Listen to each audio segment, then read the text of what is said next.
Good morning, good afternoon, good evening, whatever it is for you.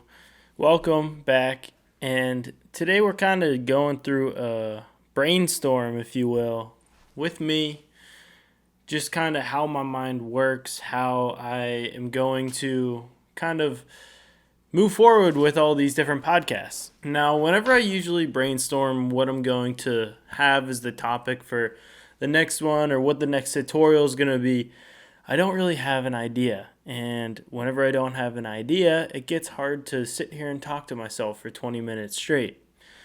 So, whenever I go through and I just think about what is going on in my life right now, I think about what is going on that I am thinking about and also what I'm working on. So, obviously, if you know anything about people, photography is not my entire life. I go through a lot of different stuff on an everyday basis, and realistically, probably less than half of the time I spend working is actually shooting. So there's a lot of editing, there's a lot of admin work, there's a lot of sending invoices, sending emails, stuff like that. And so that stuff's not necessarily the most exciting thing in the world, but it provokes different thoughts in me and it provokes different feelings of struggle, different feelings of happiness. There's good things too. I might sit here and talk about the bad things that are happening, but damn, I love my job and I love what I do. There are hard days, there are hard times, and I mess up sometimes. I mess up more than I would necessarily like to, but I'm grateful for the fact that I can do this every day. And whenever I sit down to do my own content, it gets tough because I work on my own content and it's not necessarily the priority. It's not necessarily the number one thing that I have to get done. It's so easy to just throw it on the back burner and you can just forget about it. You can just almost not realize that you have to keep going with it even though you do. The views aren't necessarily there. The likes aren't necessarily there. But this is the content that means something to me. Whenever I'm working on client projects, sometimes I want to shoot them in a certain way, but I can't because it's not my project. Now, they did hire me for my creativity. They did hire me for my eye, my style. But at the end of the day, I have to give them something closer to what I have done before. And that's a tough thing. They are hiring you for a reason because they've seen your other work. Now, once in a while, you will have a client that'll trust you and just say, hey, do your thing. Here's what we want shot. Now just have fun with it, run wild. And in those ones, I can shoot it in a way that I would shoot it if it was my projects. But the thing I like about my personal content is that once the video is done, unless I want to send it off to maybe John or send it off to my other friends, it's done. There's not a draft 2. There's not a draft 8. There's not a draft 10. There's one draft that is realistically probably the third or fourth because I sat there, watched through the video before I exported it, found some little things, maybe some typos, and then I went ahead and exported that. There's one export. That's the beauty of doing your own content. That's the beauty of doing your own thing because you don't necessarily have people sitting here telling you you have to do it in a certain way. That is the hardest thing that I go through in my job is doing something that I think is awesome and then having it transform by the end of the project to a point where I don't necessarily love it. Now, there are times where I send a project off and then the client gives me revisions and it is actually a great idea. That happens more often than you would probably think it happens. But it gets tough because that doesn't always happen. It depends who you're working with. If you're working with a marketing person, then yeah, they're probably going to give some revisions that you didn't think of. You're tossing a different creative mind at it so that they can give you their 2 cents, and then it works because they're kind of thinking in a similar way that you are. And a thing that made me kind of realize that there's two different kinds of people recently was I was at a real estate shoot. And if you don't know, I shoot a lot of real estate during the week. for a company, Drone Hub Media. I've been working with them for the past couple of years. I've talked about them in a past podcast.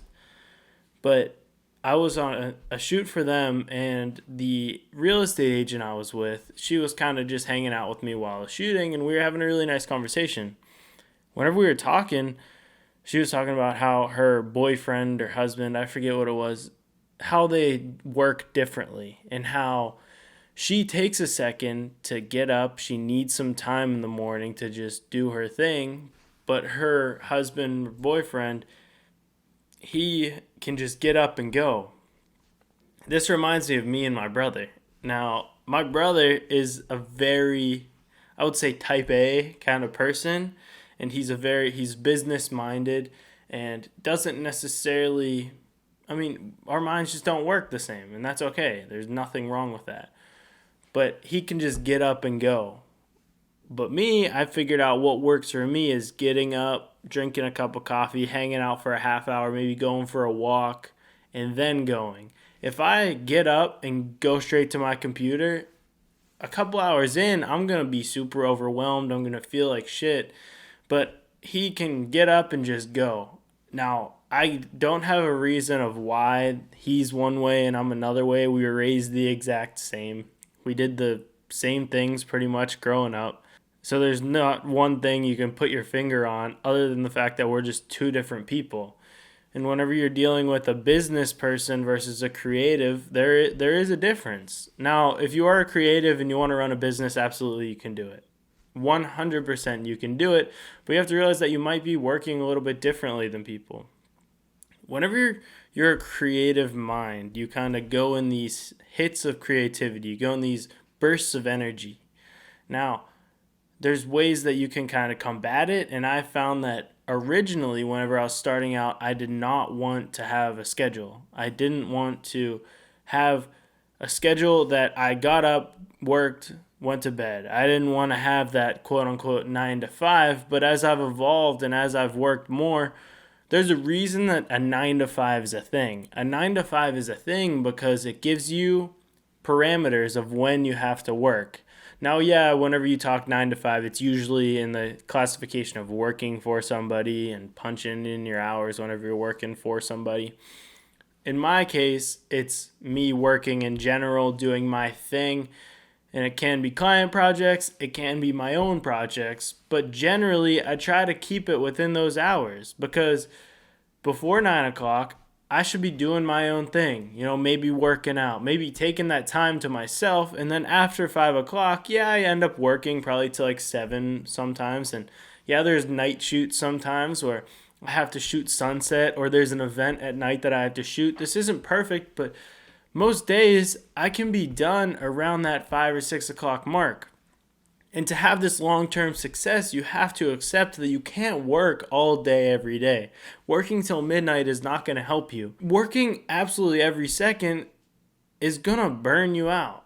And I've been trying to avoid burnout because for a while that was a problem. And I can actually say that I haven't burned out in quite a while since I started doing my own content. And since I've started kind of putting these parameters on how I work. Now, I will accredit some of it to my girlfriend. She is hard on me in a way that she wants me to take time to myself as well. I was kind of a workaholic, and I still am. We all have our things that we really care about, and for me, work is my thing where I think that I can always do it. I think I can always just keep pushing and keep going, but she's kind of taught me that it's okay to take your foot off the gas sometimes, step back, and just relax.